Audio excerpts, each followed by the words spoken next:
Entendendo a Bíblia em boa companhia, escutem, ó céus! Escutem, é o chamado de Deus, é também o chamado de Isaías.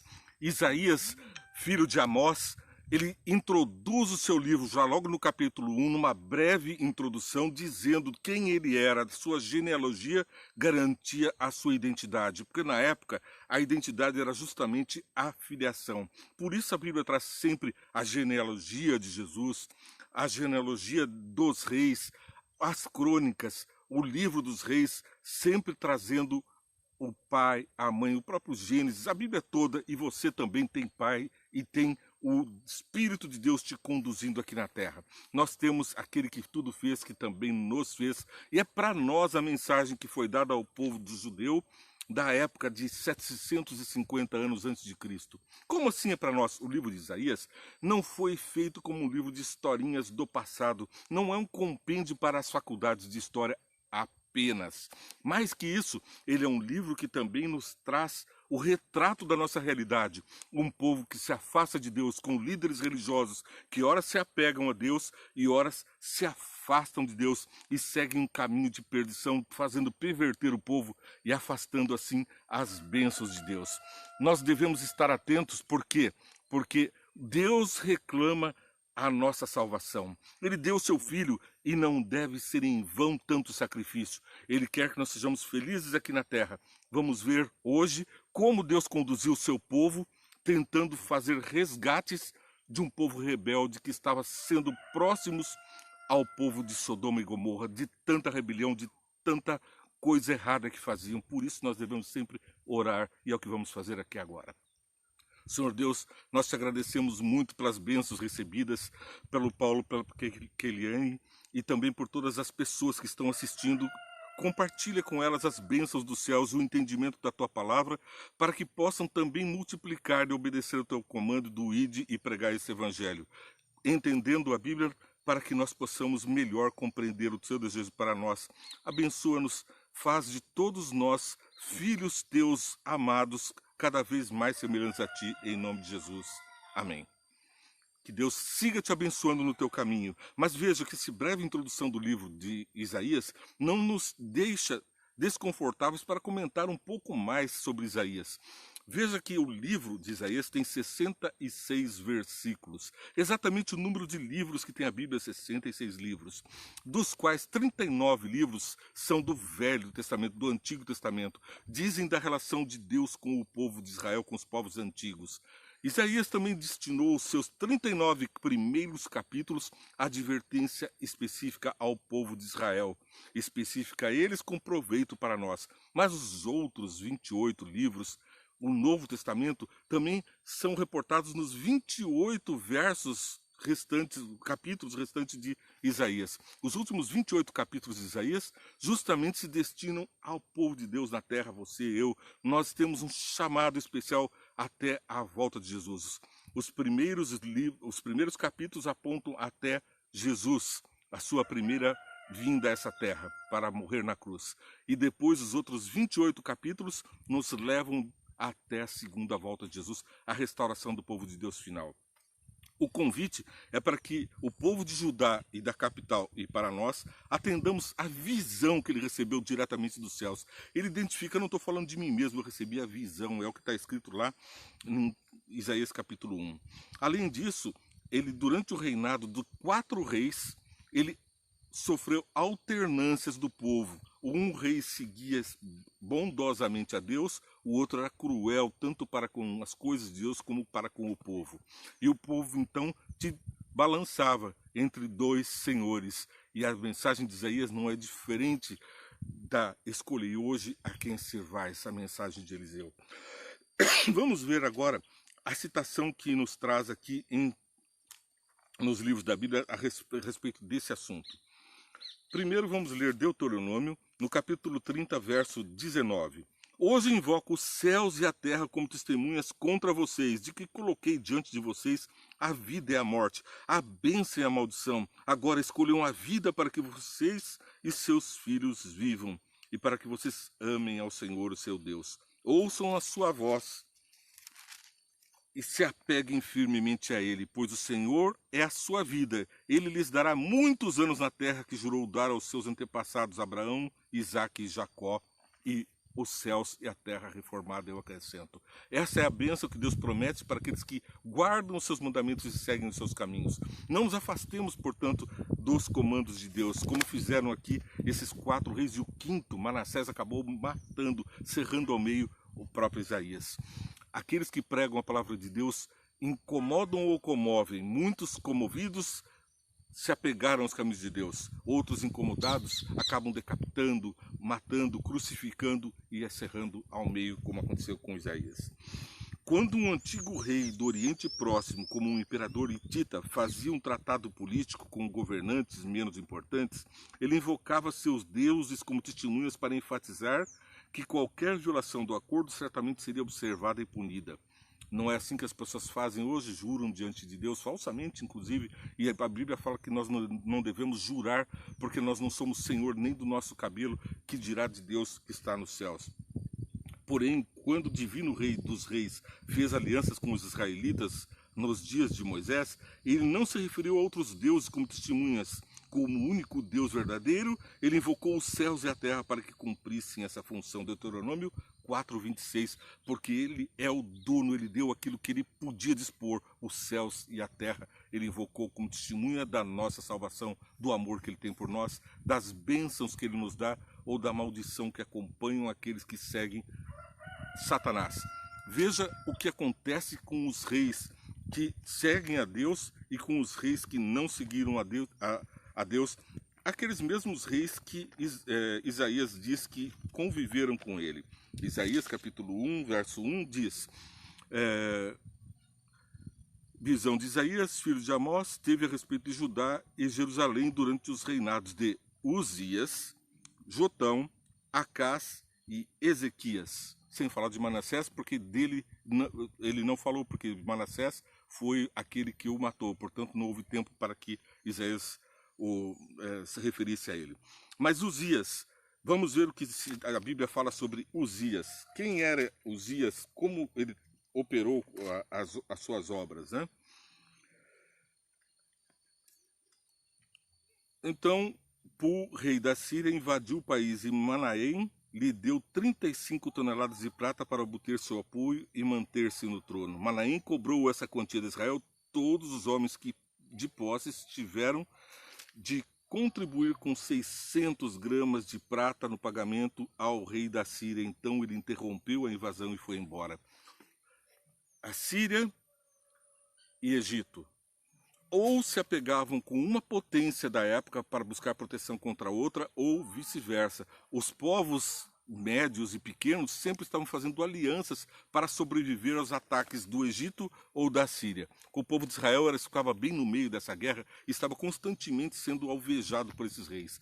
E tinham que pagar tributos pesados. As pessoas que tinham posses, que tinham, portanto, trabalhado, do fruto do seu trabalho agora, para alimentar a volúpia daqueles povos vizinhos.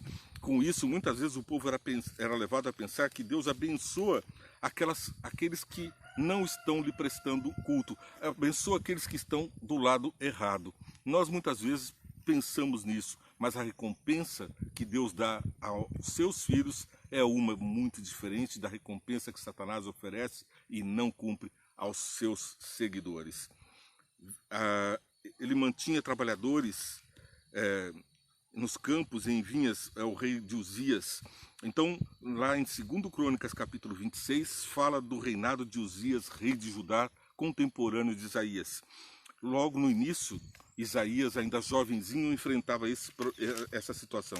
Uzias possuía um exército bem preparado, organizado em divisões de acordo com o número de soldados convocados pelo secretário de Jeiel.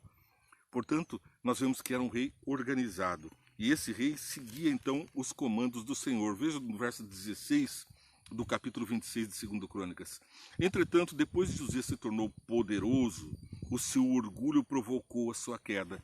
Era para isso que Isaías estava profetizando, dizendo: olha, cuidado, você está seguindo por um caminho de desvio dos assuntos do Senhor. Não prossiga nesse afastamento de Deus. Tornou-se poderoso e seu orgulho provocou a sua queda. Ele foi infiel ao Senhor, o seu Deus, e entrou no templo do Senhor para queimar incenso no altar de incenso. O sumo sacerdote Azarias e outros 80 corajosos sacerdotes do Senhor foram atrás dele. Eles o enfrentaram e disseram: não é certo o que você fez.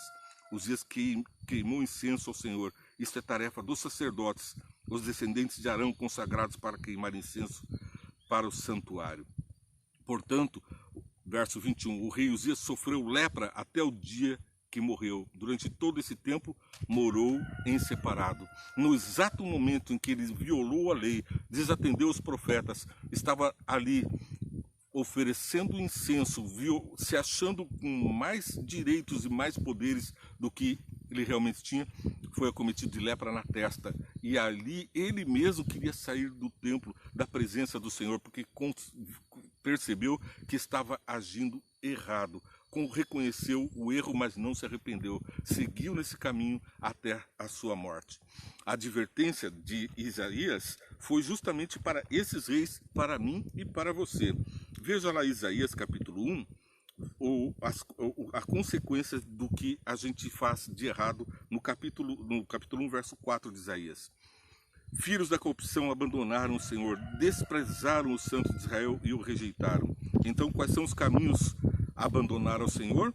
Não basta, rejeitam o Senhor, desprezam o Senhor, trocam as coisas de Deus por um prato de lentilhas, por um fruto da árvore proibida, por qualquer prazer deste mundo, por qualquer promessa falsa, por qualquer engano, como o que foi feito a Eva. Conhecerás ou serás semelhante a Deus? Ela já era semelhante a Deus, porque Deus havia feito Adão e Eva conforme a sua imagem e semelhança. A serpente, Satanás, prometia que ele seria semelhante a Deus, conheceriam o mal. Nisso ele não mentiu, porque nós conhecemos o mal, isso nós sofremos na carne. E aqui está então que quando nós desobedecemos, desprezamos o santo, rejeitamos os seus ensinos, por que haveriam de continuar a ser castigados, diz Isaías? Parem com isso, sigam ao Senhor, porque insistem na revolta. A cabeça toda está ferida, todo o coração está sofrendo, da sola do pé ao alto da cabeça, não há nada, são somente machucados. A consequência de nós não seguirmos a Deus é que nós acabamos sempre feridos, machucados. Não há nada em nós que não sofra vergões e ferimentos abertos que não foram limpos, nem enfaixados, nem tratados com azeite. Veja o que diz ainda o verso 7 do capítulo 1 de Isaías. A terra de vocês está devastada. Veja a terra devastada, suas cidades foram destruídas a fogo, os seus campos sendo tomados por estrangeiros diante de vocês e devastados como a ruína que eles costumam causar. Porque eles vinham, roubavam, pilhavam e ainda punham fogo para que a miséria aumentasse. E cada vez que tinha colheita ou que tinha alguma coisa de bom, vinham esses povos inimigos ou do Egito ou ali da Assíria para poderem então pilhar Israel. Só restou a cidade de Sião como tenda numa vinha, como abrigo numa plantação de melões. No meio da plantação, um pequeno abrigo. Aquele pequeno abrigo que então servia até para fazer mercantilização do produto, era ainda um refúgio que o Senhor tinha guardado em amor a uma pequena parte do povo. Como uma cidade sitiada, se o Senhor dos Exércitos não tivesse poupado alguns de nós, já estaríamos como Sodoma e semelhantes a Gomorra. Governantes de Sodoma, ouçam a palavra do Senhor, vocês, povo de Gomorra, escutem a instrução do nosso Deus. Ele estava pregando para Sodoma e Gomorra? Claro que não! Sodoma e Gomorra era algo que tinha acontecido há muito tempo. Ele estava se referindo à nossa conduta de sermos semelhantes aos sodomitas, a Sodoma e Gomorra, rejeitando até os anjos do Senhor, aviltando até o próprio Jesus. Os servos de Deus que estão naquela terra são aviltados. Nós devemos sair dela, sai dela, povo meu, e buscar abrigo na cidadela do Senhor. Nós não podemos ficar no campo à mercê do povo de Satanás. Precisamos nos abrigar no abrigo do Senhor, no Santíssimo, na sua palavra. Veja lá mais lá em Jotão. Jotão está registrado, é o segundo rei mencionado por Isaías, está lá em 2 Crônicas 27:6. 27:6 diz: Jotão tornou-se cada vez mais poderoso, pois amava firmemente segundo a vontade do Senhor. Andava firmemente conforme a vontade do Senhor, seu Deus. Então a consequência é, um rei mau perverte, desobedece, ganha lepra. Um rei bom andava firmemente com o Senhor. E o resultado é que ele se tornava cada vez mais poderoso. Os demais acontecimentos estão registrados no livro dos reis. Ficam para a posteridade as lições do Senhor. Depois vemos ainda 2 Crônicas 28:16. Nessa época, Acás, aqui estamos falando, portanto, do rei Acás, também contemporâneo de Isaías, e aqui o terceiro rei mencionado por ele. Nessa época, o rei Acás enviou mensageiros ao rei da Síria para pedir-lhe ajuda. Os edomitas tinham voltado a atacar Judá, fazendo prisioneiros, e os filisteus atacaram as cidades de Cefelá, ao sul de Judá. Conquistaram e ocuparam Bet-Semes, Arjalon, Gederote, bem como Socó, Tina e Ginzó, com os seus povoados. O Senhor humilhou Judá por causa de Acás, rei de Israel, por sua conduta desregrada em Judá, muito infiel ao Senhor. Ai do povo que tem um governante ímpio, um governante que não atende ao Senhor. A corrupção se apodera e Deus então não tem como atuar no coração dessas pessoas. A desgraça é certa. Foi o que aconteceu com o rei Acás. Nós também devemos conduzir a nossa família de acordo com a vontade de Deus, cuidando para que observamos os seus comandos, para não acabar aqui como Acás, rei de Israel de Judá. Veja lá o que mais aconteceu no verso 21. Acás apanhou algumas coisas do templo do Senhor, palácio real e dos líderes, e ofereceu ao rei da Síria. Mas isso não adiantou. Ele tentou subornar o rei da Síria para que ele pudesse protegê-lo, dar proteção.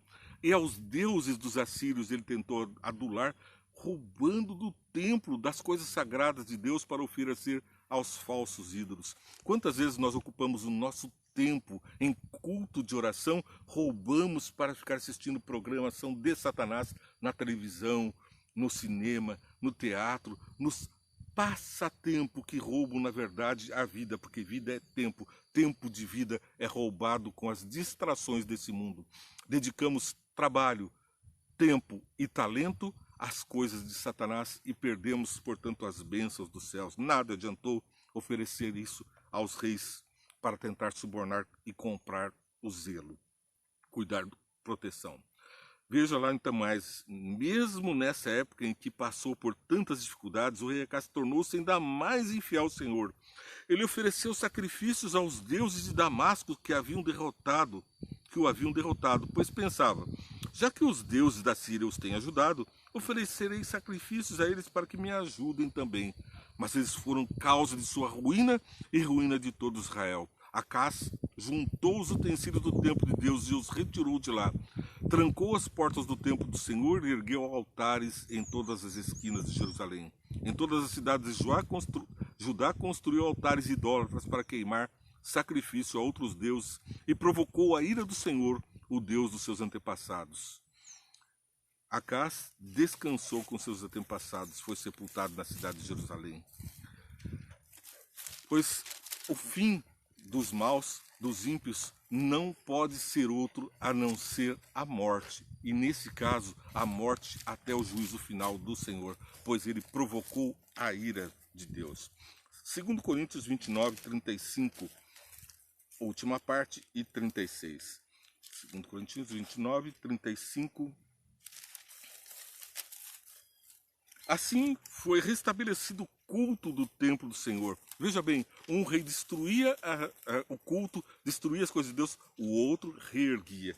Graças a Deus nós temos aqui um exemplo de um rei. Assim foi restabelecido o culto no templo do Senhor.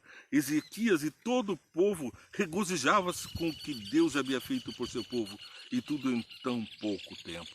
Deus não precisa de muito tempo para transformar a sua vida. Ele precisa que nós sejamos atentos aos seus comandos, nos desviemos do mal e simplesmente estejamos ao alcance de suas bênçãos e não da rede de Satanás, o sequestrador deste mundo, o nosso destruidor. escapemos das mãos, porque todo suborno que se oferece a Satanás, ele não é suficiente, não vem proteção. Mas em Deus nós temos a guia, a segurança. Isaías nos mostra isso muito claramente, e aqui o registro das crônicas da história de Israel mostra a consequência dos atos de não atender às pregações de Isaías ou de atender. Essa pregação também é para mim e para você. Você está entendendo a Bíblia em boa companhia? Você está assistindo, compartilhando? Você está levando a mensagem ao mundo? Você é um alvo da pregação de Isaías para conduzi-lo à salvação eterna. Eu e você estamos ouvindo a palavra e sendo convidados. Hoje, atendei a sua voz. É o convite da palavra de Deus. Sigamos neste caminho. Siga também 5 Minutos Vê Entende, que foi ao ar agora há pouco. É o resumo dessa programação. Não perca diariamente 5 Minutos Vê Entende e logo depois Entendendo a Bíblia em Boa Companhia que você está assistindo. Vejo o teu nome, Sonir, Rogério e Dielsco, e estou por orar por você em seguida. Peço que você também ore por nós para que esse programa fique firmado na palavra de Deus. À noite eu oro por você que curte e compartilha, que aparece na minha tela de alguma forma com algum comentário ou fazendo alguma coisa que o Google possa me fazer identificar. Então à noite eu oro e pela manhã também. Siga, compartilhe essa programação, nós estaremos juntos numa caminhada rumo aos céus. É o que eu desejo para você e para mim. Deus te abençoe.